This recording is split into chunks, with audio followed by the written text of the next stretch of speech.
You're now listening to Directing Magic with your host, Marquette Jones. Hello, and welcome back to Directing Magic Podcast. I'm your host, Marquette Jones, and we have a special guest today. I say we, I mean me. By special guest, I also mean me, Marquette Jones. I know that sounds awfully odd, but basically, I ran into this other podcaster, the other 50%. Her name is Julie Harris Walker, and she and I bumped into each other in Burbank, which you'll hear all about. She invited me on her show. We agreed to do a crossover episode. So I'm feeling quite like, Viola Davis or what's the girl's name on the other show where they like sit in the, oh my gosh, I'm totally messing this up. But Kerry Washington. Okay, Kerry Washington and Viola Davis did a crossover episode. So that is what Julie and I are doing. I don't know if I'm Viola or if I am Kerry Washington. I'm not sure. But bottom line is the other 50%, this is her podcast that also talks to women in Hollywood. And then Directing Magic Podcast, which talks to women in Hollywood. So we interviewed each other. So the episode is a little bit long, but really, really great information in there. You'll learn more about me than I ever intended to share, but I didn't cut anything because, whatever. I'm just giving it over to God on this one. But the last thing that I want to say before we get into it is that one of the things that we talk about on the show is being an ally. And I was thinking about it after we did it, and this episode is a perfect example of that, both ways. So we met each other randomly and was like, hey, and we did the whole like Spider-Man, I know you thing. And I realized that this is what being an ally is about. This is what women supporting women is about. Like, instead of like crawling away from each other or trying to be protective of our spaces, we opened it up and said, let's build community, let's cross paths and make something even greater than the sum of each part. So here we go. The Directing Magic Podcast featuring your guest, your host, Marquette Jones. Enjoy. What do you do? Jeez, that's like such a simple question, but such a hard question. Well, because you probably 100 answers, right? I have 100 answers. So what do? I write, I direct, I produce and host a podcast for women also in the entertainment industry. I make short films. I watch television. I teach film production at University of Alabama. And I paint my nails pretty much compulsively. Well, they do look beautiful and fresh. That's what I do. Okay. I want to talk about the crazy way we met. Yes. Let's please talk about how we met, because that was insane. It's such a Hollywood moment. It was such a Hollywood moment. We went to Produce By. Yes. And I walked in and I see Shasheen Artis, who was on this podcast. So I went just right up to her like, Shasheen, how are you? Yes. And I just happened to be between the two of you guys, which was awkward. Like, you wanted to give like a hug, like I haven't seen you just forever. Just right over your head. Yes. Sorry. No, it's all good. I mean, it was fun, but it was funny. I was like, oh, maybe I should move over. But then she said, congratulations to you for 162 episodes. Something like that. Like, it was just my 3rd year anniversary. So I just published 3 years, 164, I think. 64. Yeah. Okay. And because I am like, I don't know, whatever you want to call me, I was like, you're that woman. You're the woman who has recorded 160 something episodes. Like, how does she do it? And so I like immediately knew who you were, and I jumped into the middle of a conversation that had nothing to do with me. That was so fun. I gotta tell you, that was the first time I've ever been recognized out in the world. Really? It was really exciting.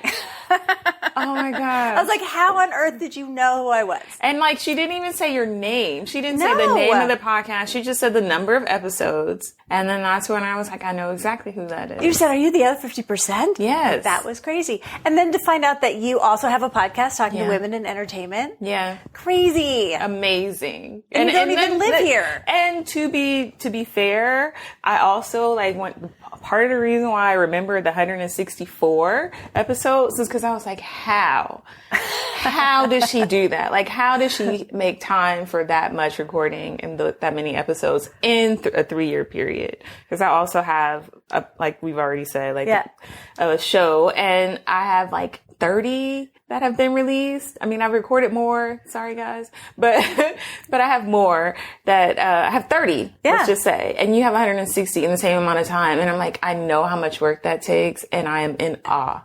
Well, the secret is I quit my job and did it full time for 3 years.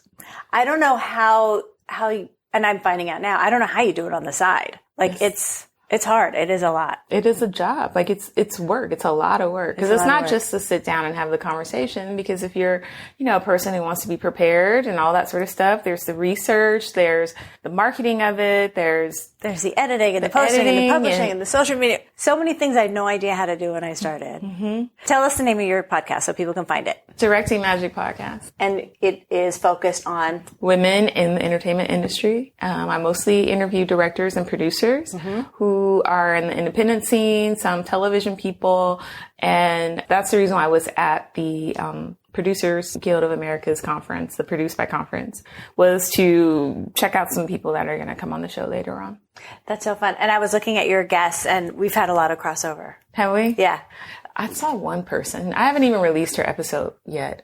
Lee Broda. Oh, yeah. She's a great interview. Oh, yeah. She's wonderful. But also Camille Brown and Rainey Kerwin. Everyone knows Rainey. I know. She knows everybody. Like, no, like seriously. Like, I've had at least 4 people say, oh, I decided to come on your show because Rainey did it. Mm-hmm. She's the best. And she introduced me to a bunch of people. Mm-hmm. Yeah. Same. There's this whole community I had no idea was going on. Yeah. Well, I think it all kind of comes out of film fatales. Mm-hmm. I think. A lot of them are, for sure. Yeah. Tell me about your career. How did you start? We, Go Violets. We both went to yes. NYU. Yeah. Oh, how about that? Okay, so we have a lot of things in common. Yes. Well, then we're gonna have to become best friends. That's right. So I don't know, the short version, I started out at Berkeley, UC Berkeley, undergrad, went to law school there, as well. I was a community lawyer for a couple of years. You're a lawyer too? I'm a lawyer, yes. Well. At California Bar, yes. And so I was doing community lawyering up in the Bay Area for quite a while, for a few years. I loved my clients, thought they were fascinating. I love hearing their stories. Did not love the research and writing part, or just the research and like legal writing part of my job. I just wanted to sit around and interview them. Like, so, and then what happened? And oh my gosh. And like. What does a community lawyer do? So in my case, I was a HIV specialist. So we had a grant. The name of the organization was East Bay Community Law Center. And so they had different sections of the type of work they do. They did housing. And then one of the sections was HIV specialties. So a lot of end of life planning. They don't need that as much anymore. But when I was there, we did a lot of end of life planning. We did a lot of navigating bureaucracies related to the illness. So people were like transitioning off their jobs and onto disability or any of that type of stuff. If they had discrimination against them, we dealt with that. And so I did that for a few years. And again, like I really enjoyed the people important work. So yeah, super important work. Yeah. And great atmosphere as far as my coworkers. But I just was more interested in the stories than the advocacy. So did you then go to grad school after that? So then I went. Again? Yes. And that was the crazy part, right? Because, like I was established, like I was at one of the top places for what I did. I had, all of that. You had a whole career. I had a whole career. And I took one, just for like fun, I took one screenwriting class at a junior college. And this is after college, law school, the whole nine. Right. And I just took it for kicks. And I was like, oh my God, this is it. And I told the woman, I'm like, you're the best teacher I ever had. So the one screenwriting class, like totally turned on the light bulb for me. And because I had already established all of this life, I only applied to one school, which was NYU. And I basically said, if you get into NYU, it's a sign that that's the way you should go. If you don't get in, it's okay. And if you still want to like play around and like just make some stuff on the side, you could do that. But if you're going back to school, NYU. Yeah. Like if you're going back to school, if you're going to take on more debt, if you're going to do all those things, and it has to be the number one school in what you're applying for. I don't know. In my mind, it made sense, right? Yeah. I don't know if it makes sense now that I'm saying it out loud to somebody else too. Except that it totally worked out. It worked out, and thank God, but like, I just felt like that's the only place that I wanted to go, because I was a big fan of Spike Lee, and he was also a part of my, like, in my mind, like, I always remembered him saying, well, if Black women don't like the way I make movies, then they should make their own. He's okay. He quoted that, like, back in, like, She's Gotta Have It days, the original. And did you like the way he made his movies? I love Spike Lee. All respect to Spike. All respect. But do I think that Black women are more faceted than what he has portrayed? Yes. That was such a good way to say that. Well done. I mean, he's a great mentor, and yeah, he's brilliant. You can't knock Spike. Yeah. But he was right. Like, there's much more to our story that somebody needed to tell. So, there's room for more. So that was how I got it in my mind that I wanted to go to NYU over anything else. Now, where did you grow up? I grew up in Ohio, mostly. And then how did you get to, you went to Berkeley. I grew up in Ohio until the 8th grade, and then I moved to Los Angeles. Okay. So that's how I got the idea about Berkeley, and kind of like California was home. Okay, so then you're in New York. So then I moved back across the country and did the whole New York thing, which was amazing, and had a very intense educational experience there, because I had not touched the camera before I went to film school.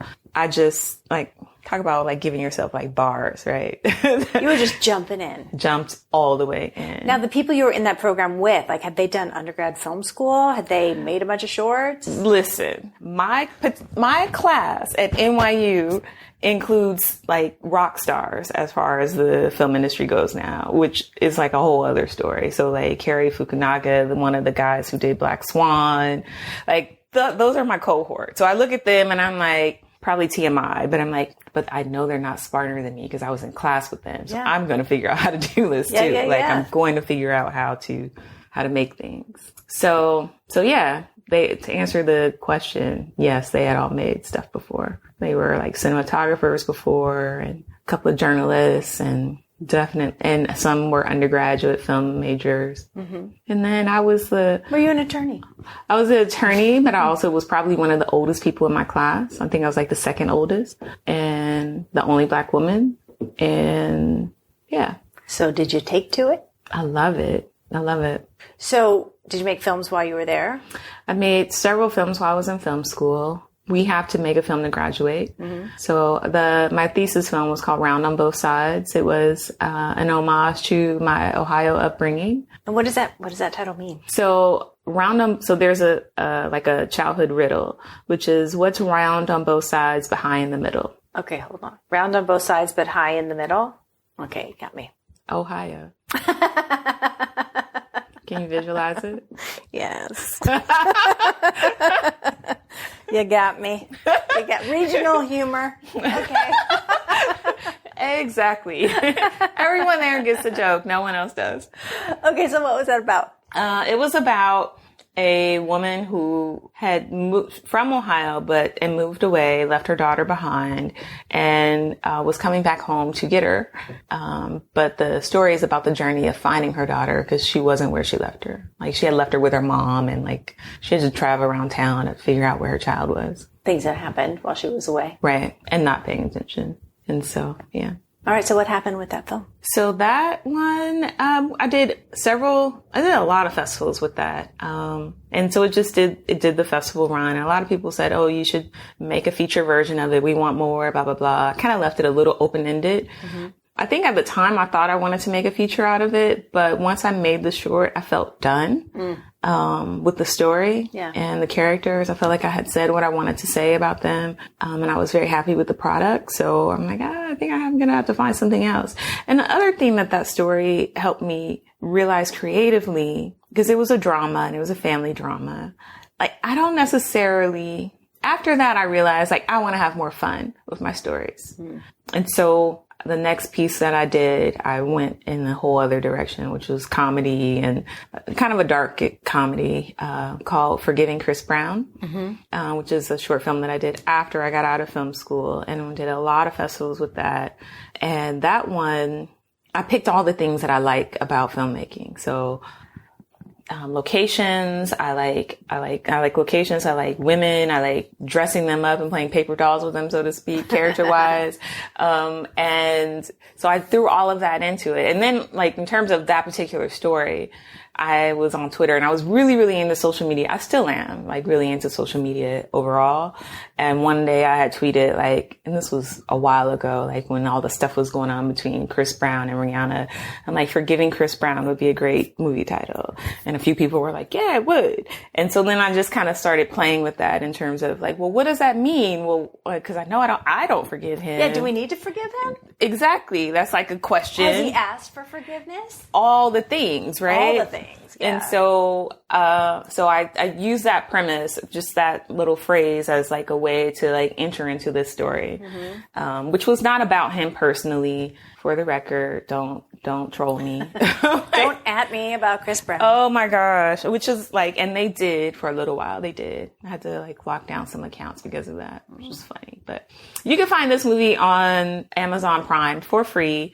If you ever feel like watching it, it's fun. I feel like watching it tonight. I will. It's fun. And that was the other thing. Like music was a big part of my process. So I say all of that to say that I had so much fun making that movie. And now like everything that I write is kind of on that same, how do I even if I'm talking about something that's heavier, like how do I have fun with it? And how do I allow my characters to not feel so heavy when I'm writing them or directing or whatever? That's great. So how long did you stay in New York?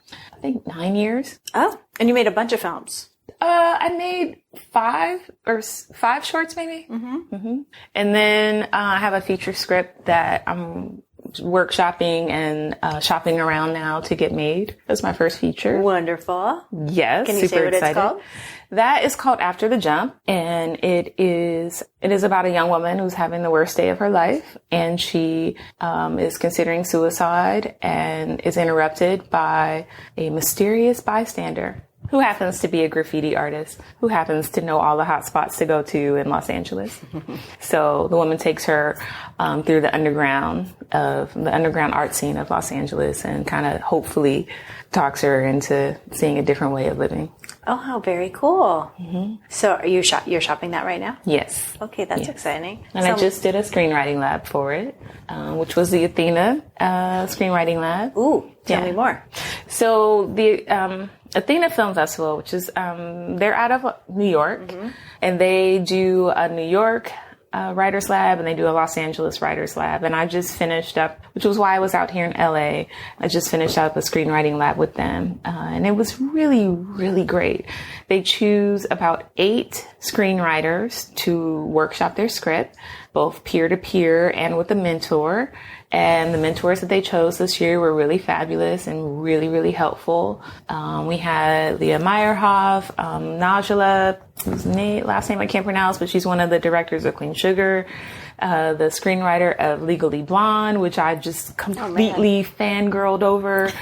I was like, oh my God. And if you ever meet her, she looks like her movies. Oh my God. Like, you know what I mean? Yeah, super smart, super feminine, and like, it was all like mixed in together. It was like, oh my gosh.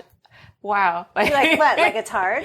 Yes. And she also did, it was a House Bunny or something like that. Oh yeah. Yes. So I was really excited. I mean, I was really excited about everyone, but in terms of like my writing style, I was like, I really like your stuff. Yeah. And then the writer for Mulan, and she had really smart notes to give everyone too.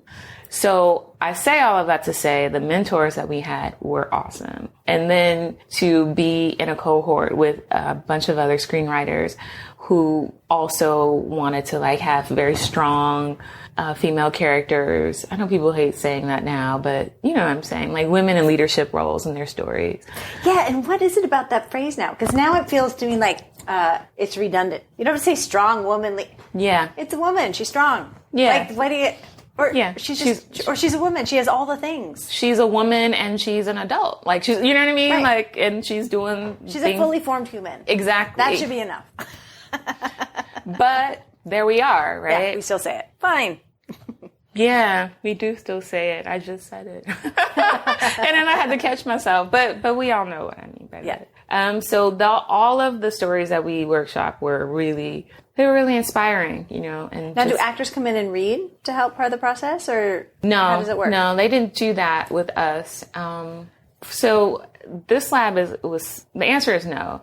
But another piece of it was like, I was on the screenwriting side, but then there were another 8 women who were on the television writing side.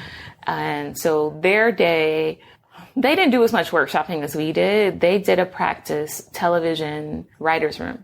Oh, fun. With working writers, television writers. Like so they break got to a story, the whole thing. Cool. And I think the thing that was the most surprising part for me in doing the lab is it was a bigger deal than I had realized, if that makes sense. Like, did you just apply, like, whatever, maybe I'll do this? No, it wasn't quite that cavalier, but whatever. No, okay. So my process for getting to the labs was that I had written the script. Well, to back up even more, when I was out on the film festival lab with Forgetting Chris Brown, it was getting tons of traction. And every time I went to one of these festivals, I would meet somebody and they would say, "So do you have a feature version?" And I didn't have one. Huge mistake. Because I literally feel like I missed an opportunity with that. All right, take note, everybody. Yes, that's totally why I'm saying that right now. Learn from me. But then I was at this one festival, and this man was like, "I have $100,000 to $200,000 that I can get right now if you have something that we can shoot." And he was dead serious, and I didn't have it. Yeah. You go home and write your script. And that's exactly what I did. I was like, I am never having that experience again, which is how this script got written. Opportunity meets preparation. And the preparation needed to happen. And so... Good lesson. Absolutely. Painful. I mean, painful. Painful. Yeah. And then I just watched him, like I kept in touch with him, but I watched him like spend that money. Oh, I bought some sound equipment. Oh, I bought some blah, blah, blah. Oh, I just went to Australia. And then by the time my script was written, he had like spent all the money. So I have $5,000 left. What do you got? What can I get for $5,000? Nothing. Oh, man. Yeah. So... Anyway, so that won't happen again. And this script is ready to go. But to get back to the main point of the story, so I wrote this and I sent it out to some of the competitions, and it did pretty well in terms of like finalists, various places, and semifinalists, various places, decent, like super decent places. And I was like, great. So where's the money? Right. And like, still no money was coming my way. No one wanted to take a meeting. So I feel some kind of way about, but whatever. But then I had given it to one producer, and he was like, your script is a B+ right now. And I really think that you can get this to an A. And I thought, so no money? Again, painful feedback. Let me take that in for a second. Yeah. So that happened. But instead of like, you know, rolling my neck and tossing my hair and kind of saying, which I don't have any hair right now, but instead of saying he didn't know what he was talking about, I thought, let me stop applying to these competitions and just focus on labs and get it to the A. So like there's no more question of what needs to happen with it. And so that's how I ended up applying to the Athena lab and how we got to where we are now, which is with a whole bunch of notes, awesome notes, but I'll be spending the rest of the summer fixing it. So did you just do that lab? I just did it in May of 2019. Great. So having met those people, do you think that will help also open some doors? Now, yes. And that is the part that I was saying. This seems like a bigger deal than what I thought it would be. So not to be cavalier about what they had to offer. I was only thinking about it in terms of I need to get the script to the next level. But then when I walk in this room and the folks that are there, they're like, yeah, the person, they also have what's called the Athena list, which is similar to the Blacklist, which I'm sure everyone is familiar with, but theirs are only scripts with this catchphrase, strong female leads or women in leadership roles. And one of their last winners was the movie about RBG. Yeah. What was on the basis of sex. So the guy, the scripted one. So the guy who wrote that, he got his movie made after winning or being at the top of the Athena list a couple years ago. I didn't make the connection, right? Because now like I'm in this pipeline and they're literally saying to us, go do these rewrites and get this in so you can be on the Athena list. Yes, beautiful. And I'm like looking at the people coming into the room. I'm looking at the fact that this is probably TMI, but I mean, it's never TMI. I want to hear all the tea. I am so thankful to them. So let me just that's underlying everything that I'm saying about this. But I also hope that everyone applies because it was so helpful.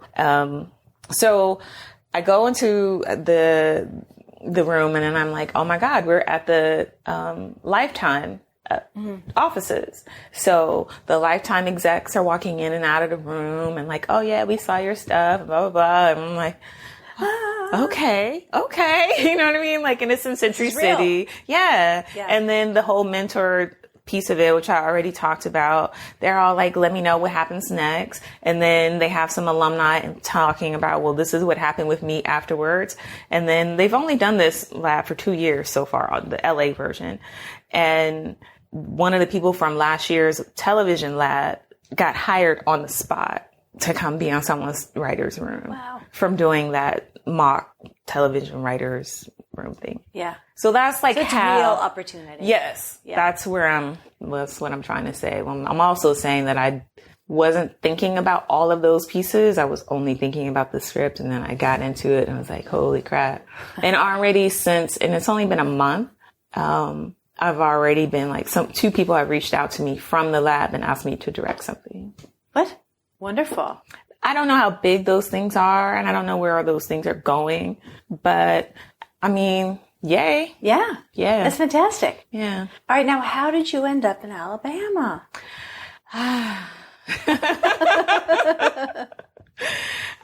So I was in Los Angeles. So I was in New York I had graduated from school, was out there, and then the market crashed and I hung in there for a while longer and was just like, nothing's happening. I need to like keep moving. So I moved back to LA, not necessarily for business purposes. Like I have family and stuff out here too. And I just thought the weather would be better and whatever. So I was out here for a few years and I don't know, LA's changing. In what way?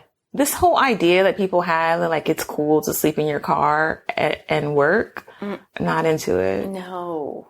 And it's a thing. I have several friends that did this now. And they think it's cool? Well, yeah, that like they're like working homeless. Like this is your step on the way to making it? Yes. Because it's so expensive to live here? Yes. It's awful. Yes. And I was not into that. Yeah. And I'm like, I'm not doing that. So, and I'm privileged because I do have the law degree. So I was able to like, work on that side of things to like keep I'm always employable. I'm really thankful for that. And it's true, but it's factual. Like, yeah. And you worked hard to get that. Yeah. So, but even with that, I just felt like this is like, I wanted to dedicate more of my time to creative pursuits. And I felt that teaching would give me a lot more time. And even on my day job, like my day job as a teacher of film, like I'm constantly watching stuff and reading stuff and like, so you're in it. I'm in it in a way that I wasn't able to be when I was working so many hours to like keep rent and all that stuff going. And in an area that I'm like, I wanted to leave that behind and it just I wasn't able to do that. And I wasn't able to shift in a way that some younger people I think are able to, like taking internships and stuff like that. Right. I'm like, I mean, you're a grown up. I'm a grown up and, like I'm humble enough to say I can still learn things or whatever, but we're not working for free. I'm not doing that unless I'm working for myself. Right. Which is my podcast. Like, and that was like, and I also did, and I have like a whole theory about when to work for free, which is, let's hear it. I wrote out an algorithm for myself, which, I'm using algorithm, but like a flow chart. which is, what am I going to get out of it? And I don't mean like, are you going to pay me, or are you the next Ava DuVernay? But like, is this particular thing going to help move me to a new level? And is it in an area that I want to move in a new level in? So for me, I said a lot of yes to women in film. So they had a PSA program, which is now shifted a little bit. It's still public service oriented, but it's not PSAs. But anyway, point being, I worked with them for many years while I was here, and I did all the roles that there were: directing, writing, producing. And I was meeting great people, and I believed in what they were doing. And I still have that community service element to, or passion. Yeah. So that met the criteria. But then I would meet people like at a party. Hey, you should come be my script supervisor on my no budget, blah, blah, blah. No, thank you. Yeah. And that's me, right? Because I'm like, that doesn't get me closer to directing. That doesn't get me closer to show running. It doesn't get me closer to the $1 million that I need for my movie. It ties you up 14 hours a day for how many weeks? Exactly. Yeah. So anyway, but there was a lot of that going on here in Los Angeles. And this is a very long-winded way of saying that I felt that I would be in a better position to do the things that I really want to do if I took a teaching position. And I knew that I wanted it to be a full-time teaching position, like more, like not just one class, but with health insurance and all of that stuff. So I could free up creative mental energy in order to work on my project. And it's working. So how did you kind of narrow down, what am I going to teach and where am I going to teach, and how do you get that job? I think I got lucky. But what was it you said before about something? Opportunity meets preparation? Yes. I think it's that. I think there's a good element of that. Because I have friends that have done like adjuncting and stuff like that for years, and they haven't been able to move into the full-time thing. But I just set my intention. I'm like, I'm going to have this kind of job. You skipped adjunct? Yeah, I never adjunct. Tell me more. I don't know. I only applied to full-time jobs. I'm like, I'm not doing that. Yeah. Like, I'm not moving anywhere for adjuncting. I mean, if I had gotten adjuncting here in Los Angeles, I probably would have tried to find a way to make it work, but that's one thing to do it here and pursue your other thing. And it's not, and they still don't pay here what they should pay. And because again, I have friends that do it, but they're still scraping. I'm like, and you're tying up half your week. Like, you can't. Anyway, point being, I just did it. That doesn't help anybody. I know, I'm sorry. Well, now you're living in a place where I assume it's way more affordable than LA. And I have the best apartment I've ever had. Oh, yeah? Yes. It's right next to the river, which sounds great. But they're bugs. Yeah, I was going to ask. That seems like very mosquito-y, I would imagine. I had no idea. I don't know. Like, what was I thinking? You think it's beautiful? I was thinking I'm going to go for walks with my dog and it's going to be awesome. Yeah. Living next to the river. Do you do that? Never. I mean, I go for walks, but I never go near the river. I go away because I don't like the bugs. It's mosquitoes. I mean, I'm saying bugs, but they also have these cicadas and they're loud and big and they just kind of like fall on you or fall on your car. It's too much. And then there are these big brown bugs that fly. And then there's these big red bugs that fly. That's no joke, man. Bugs in the South. That's no joke. And so anyway, so that's the Alabama life.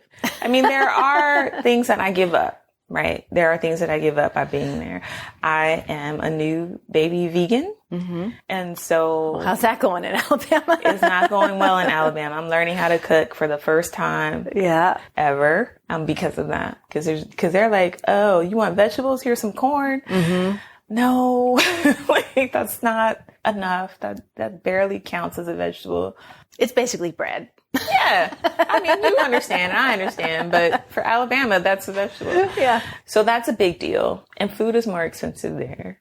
And of course, there's all the political stuff. I'm so glad they elected Doug Jones because we were not going to live that down. I mean, I had people like calling me, texting me, whatever, because it was national news. You were the person everyone was reaching out to. You have to do something. Yes. And I'm like, I have a vote. Yeah. And now you have to do it all over again. Yes. I don't know if he's going to win this term, though. But although I heard that Roy Moore, who's the child molester. Yeah, he's running again. He's going to run again. No, yeah, he's talking about running again. Come on. I think the people have spoken. Not enough of them. Wow. They have not told him to go sit down somewhere and be quiet. Like in prison would be a nice place for him to do that. Okay, so you've had a cultural adjustment moving there. But, and this is the thing, I'm from Ohio. Mm-hmm. It's not that different, in my opinion. I mean, of course, there are some things that are uniquely Southern, but there are a lot of Southern things that made their way to Ohio. So it didn't feel that big of a deal. And I also thought, and I was wrong in thinking this, that I was going to have all this time to write. Mm-hmm. That's not so true, because my job, they really want all their...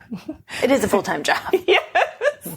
They want that. They want that time. But I am able to do things like the podcast from there. And I am able to, and it's really cool because part of my job is to stay current in my field. So going to the Produced by conference was something that I did through the school, which was really awesome. Did you go to the podcasting panel? I did not. Oh, it was great. Was it? Yeah. I had to make a choice. Fine. There were a lot of great choices. I think Poppy Hanks is supposed to come on the show. Oh, good. Yeah. So I was like, I can go listen to her and have something to talk to her about, or I can go to the podcasting thing. How did you, what made you think, hey, I want to do a podcast? That's a funny story as well. But before we go to that, what did you get out of the podcast panel? Where are we going with this? Well, here's what I learned, which I knew before. To really earn a living podcasting, you're either Gimlet or that other company, or you're a celebrity. And the narrative podcast, there is a whole market of people looking to develop those into TV shows.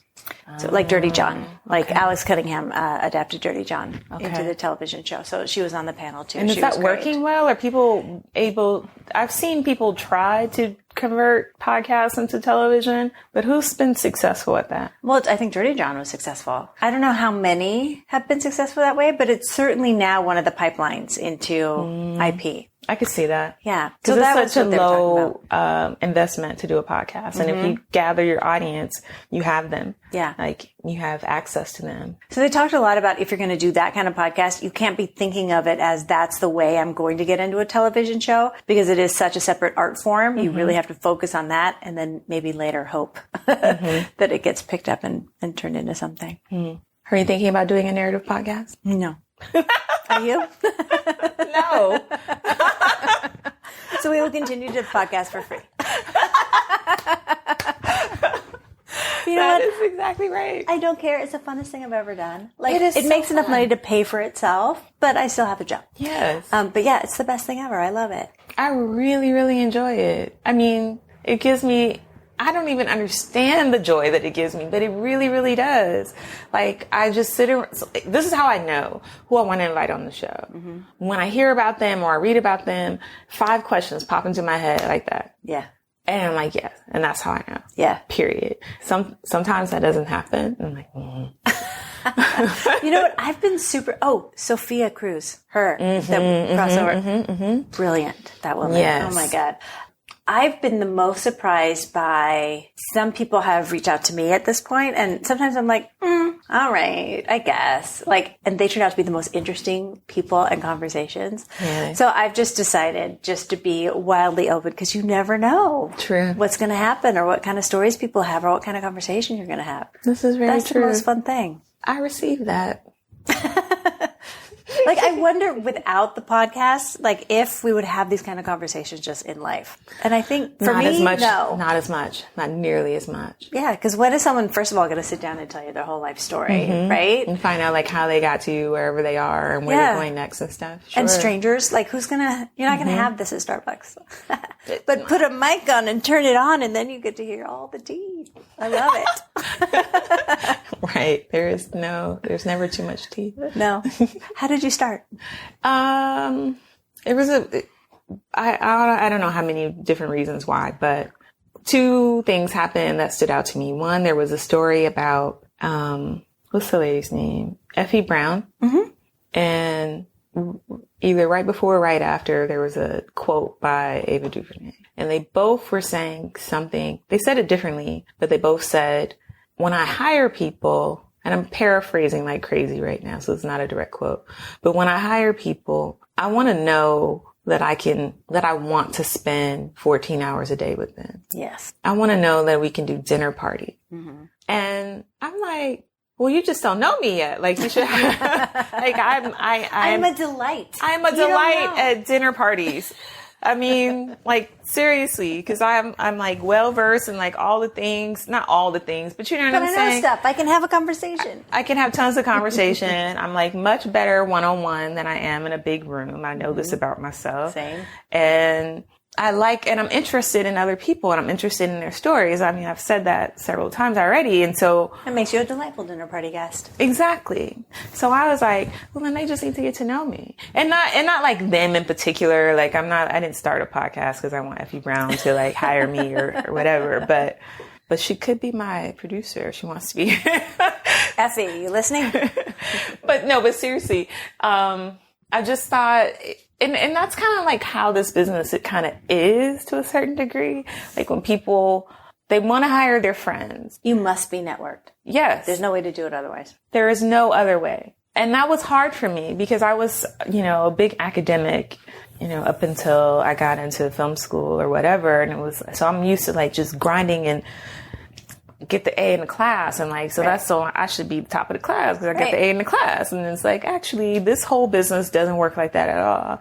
Your A does not matter. Well, your A is expected.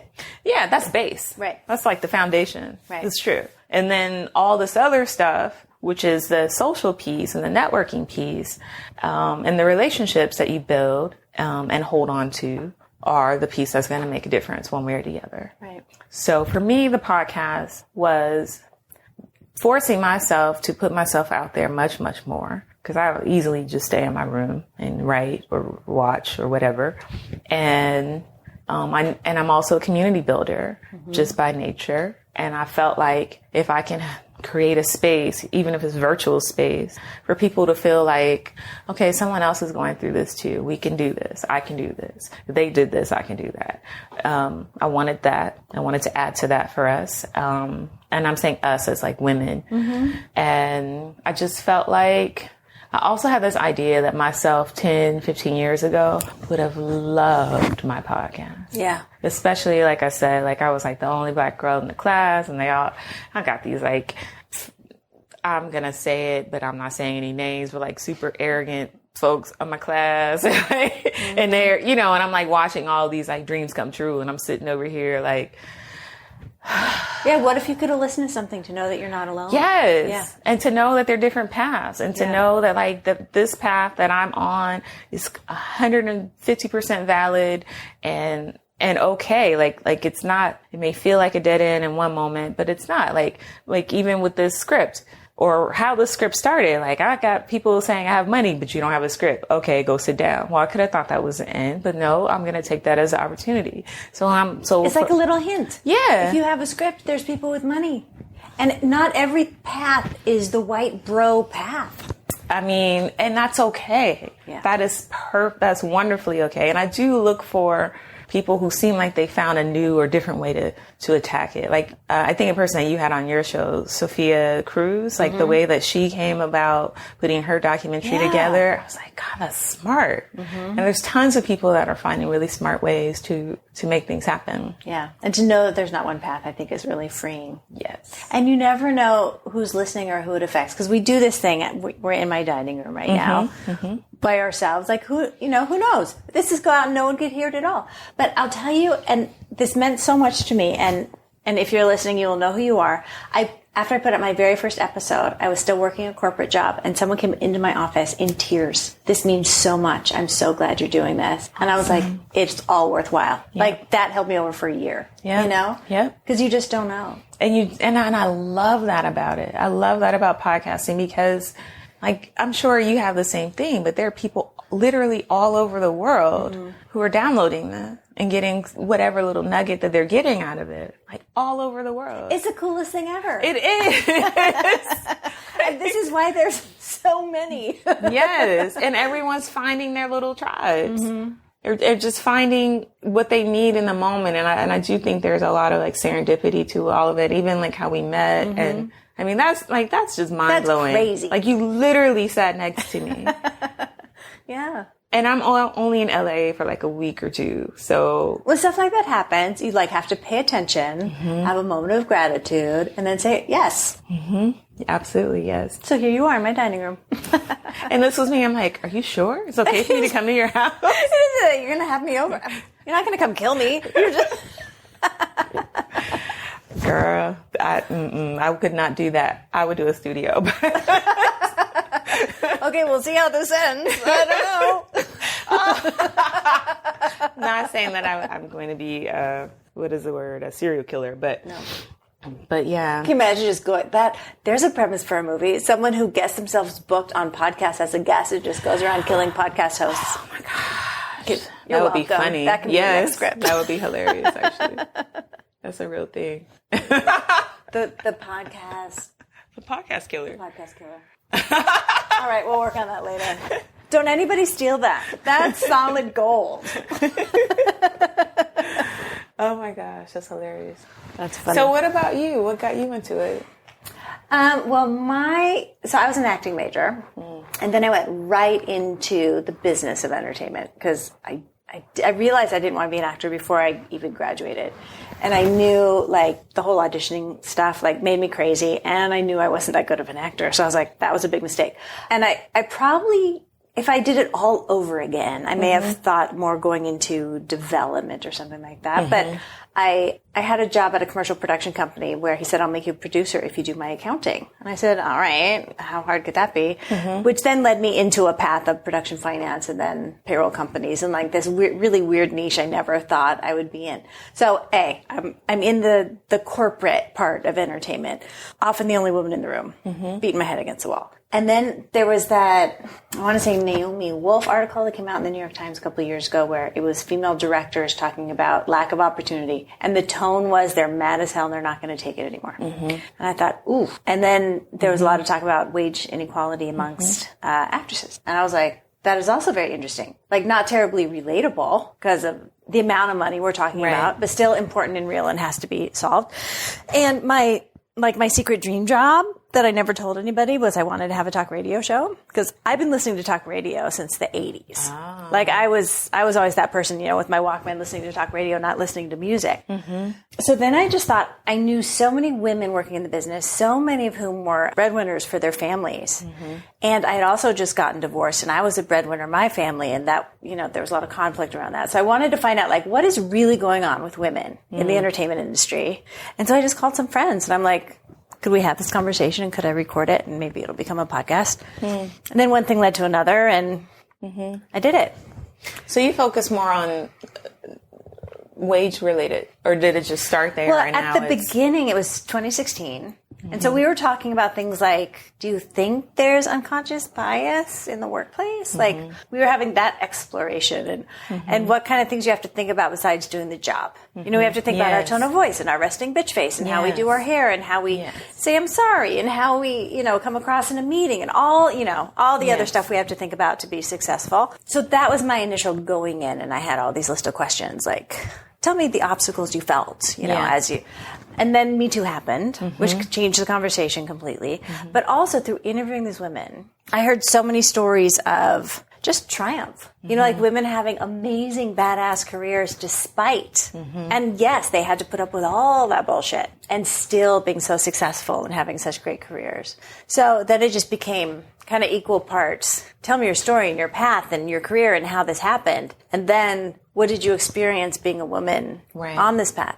Right. Anyway, don't get me started. No, I'm interested. I'm really interested. Yeah.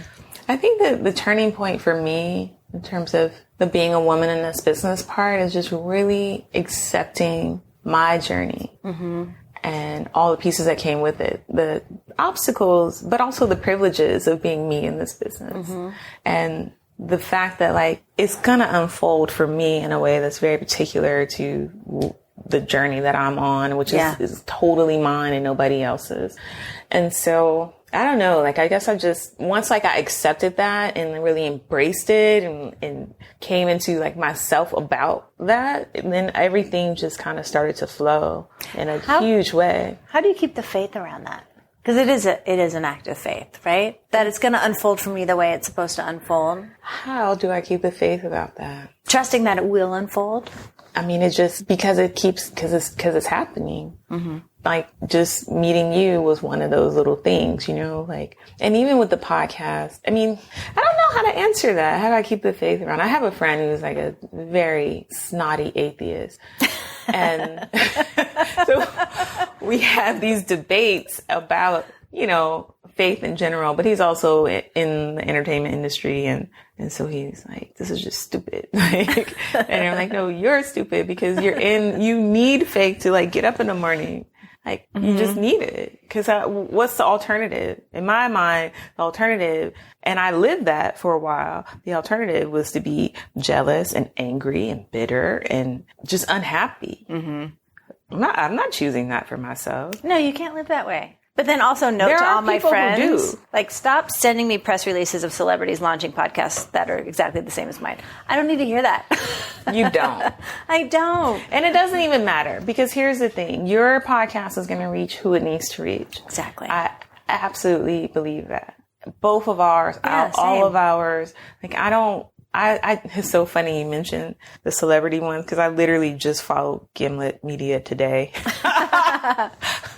But only because I'm like, I should at least know what's going on. Yeah. But I don't focus on how many other people are doing it because you can't. You gotta they're just not stay in your me. lane. Just like I'm not you. Like we're all going to. I just really believe that we're all going to find who we need to find, and we're going to affect and touch and move who we need to move. And there's enough room. Absolutely. I mean, granted, like it is like this particular time period. There's a lot of people telling their stories in this media, but great. Yeah. I listen to them all day long. All day. Yeah. And especially here, because you guys have to commute all the time. Like, you can go through somebody's show, their whole archive in a week or two. Yeah.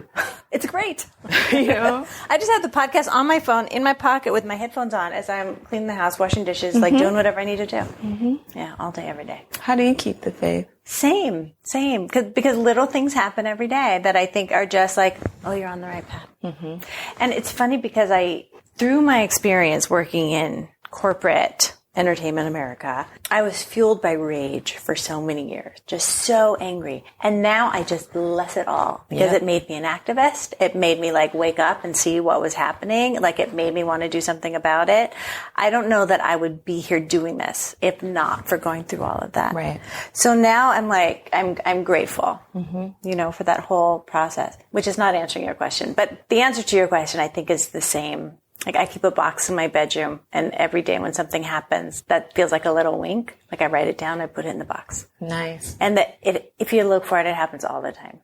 But I even look for it like, you know, when you see numbers like 111 or 222, I notice every time that happens too. And I just go, okay. Cause it always pops up when you're having a difficult moment. And I'm like, all right, my phone says 1111. It's going to be fine. And then I know that's like hashtag shit girls in LA say. And even if it's meaningless, it brings me comfort.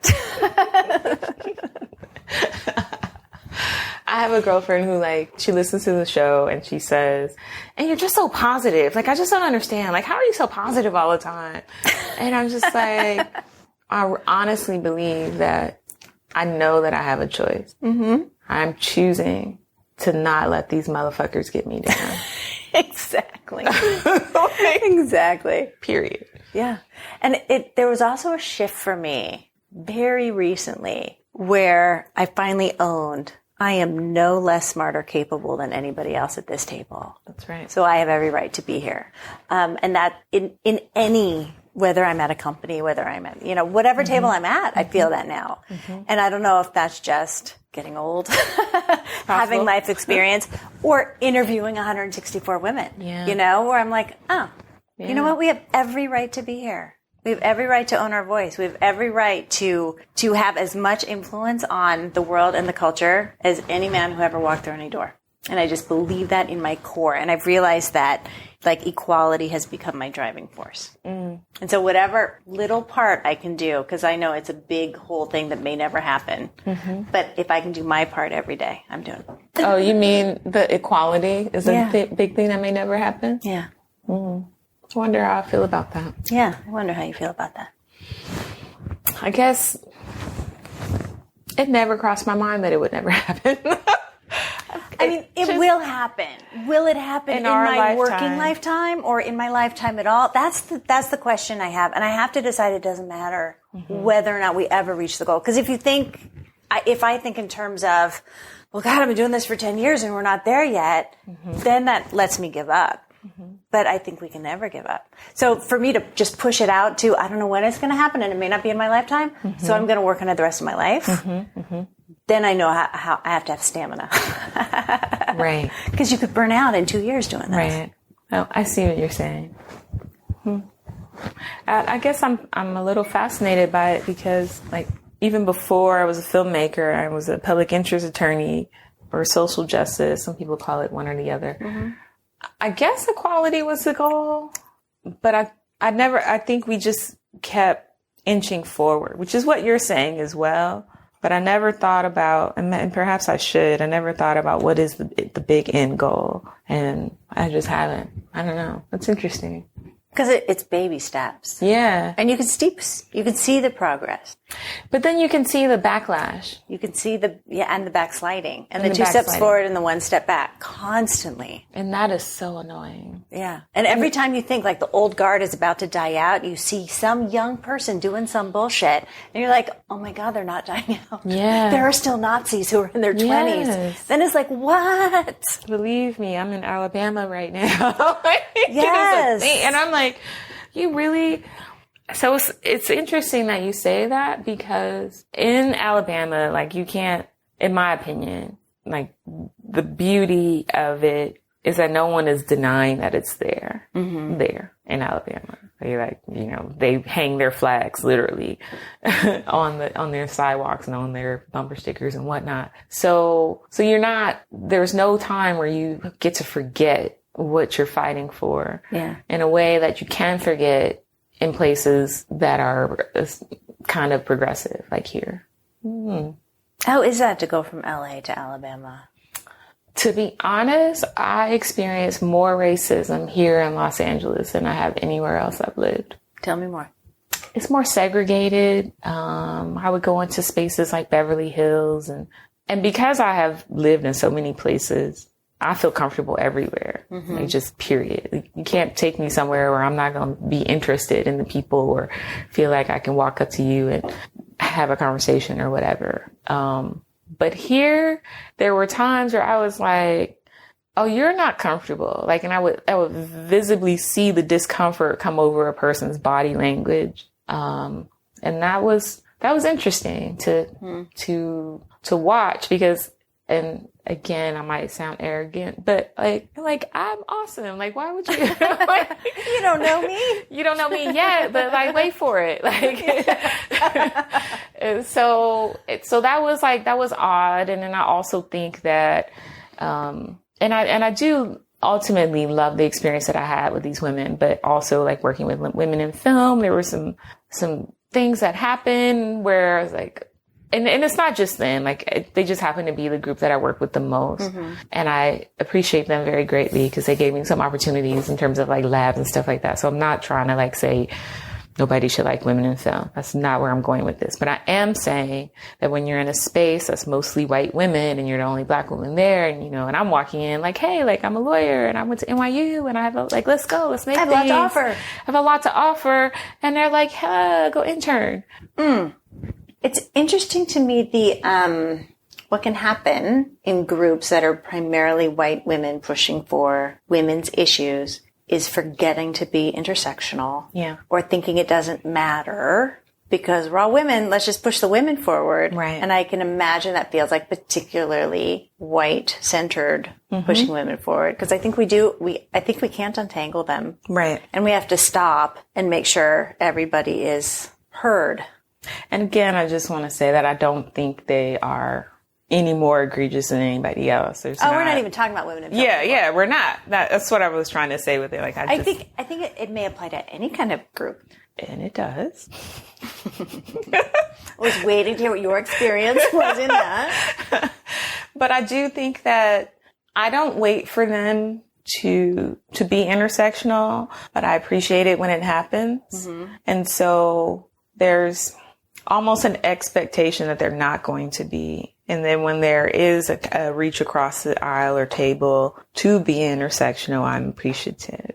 But again, with my whole thought process of this is my journey, and like, you can be a part of it or you cannot, and you being whoever is in the room. So you can choose to participate in this journey with me, moving forward, progressively, creatively, whatever, or you can get out of the way. Mm-hmm. And so that's how I've personally navigated all of this, like, different degrees of feminism.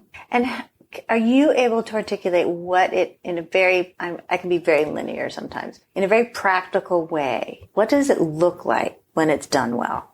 When it's done well. I have a friend who I met through an organization that I'm no longer a part of, but we met, and she reached out to me, you know, very basic, friendly, go for coffee. And we developed a relationship. And through that friendship, she would say, "You're awesome. I want to introduce you to this person.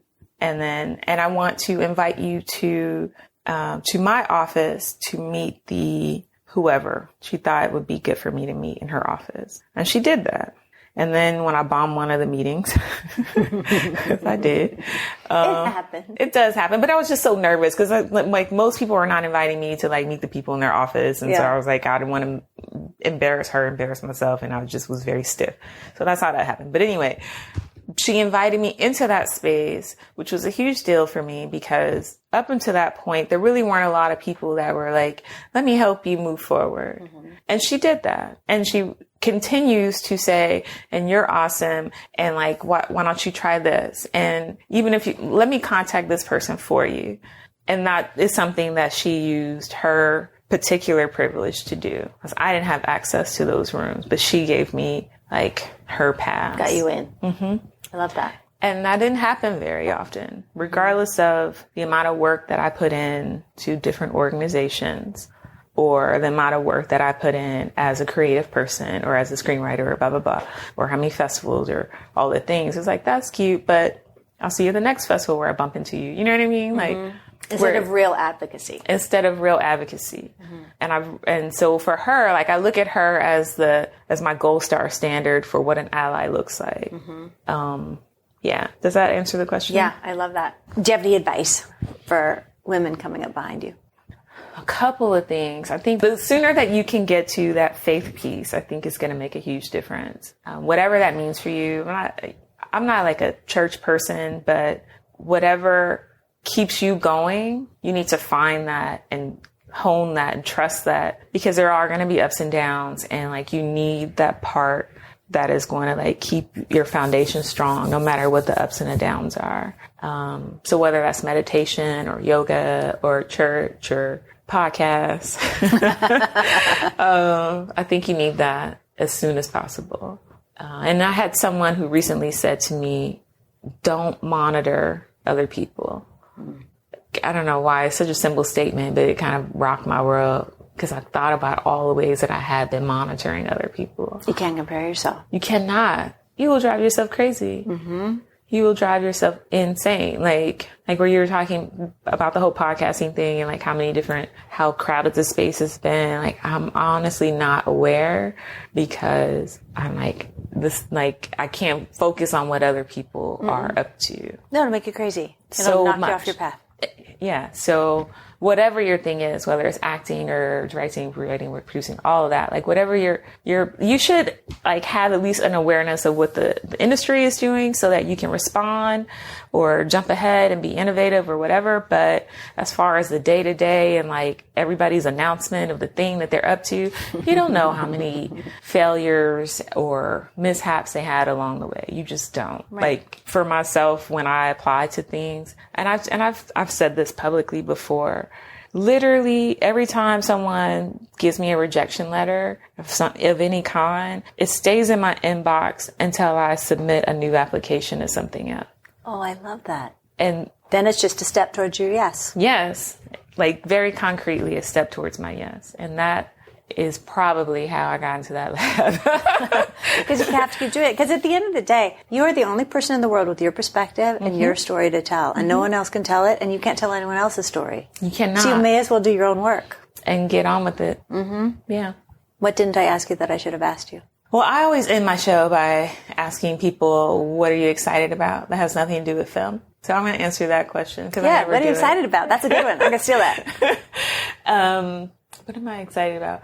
I am dual excited. I can't decide which one I'm more excited about. And it does have something to do with film, but not like totally. I can't wait to get home to watch Pose and Claws. I like it started without me because I've been traveling. I haven't been able to like watch the shows and they just started. And I'm just like, I can't wait to get home so I can like. That's the best. When you have a show that you love. When you have a show that you are running home to watch. Yeah. Yes. That's the best. I'm really, really looking forward to that. And my health goal for my summer break is to try a new dish every week. Oh. I'm not a cooker. I've said that, but I have to cook. And so I'm going to have fun with it this summer. Yeah, good. Mm-hmm. Fun. Thank you so much. This was so great to meet you. Absolutely. And I just love how we met. I know. It's the best. It's really cool. You've been listening to Directing Magic with Marquette Jones. Be sure to visit directingmagic.com for past episodes and other information relating to the show. Also, be sure to subscribe and rate and comment on iTunes. Until next time, bye-bye.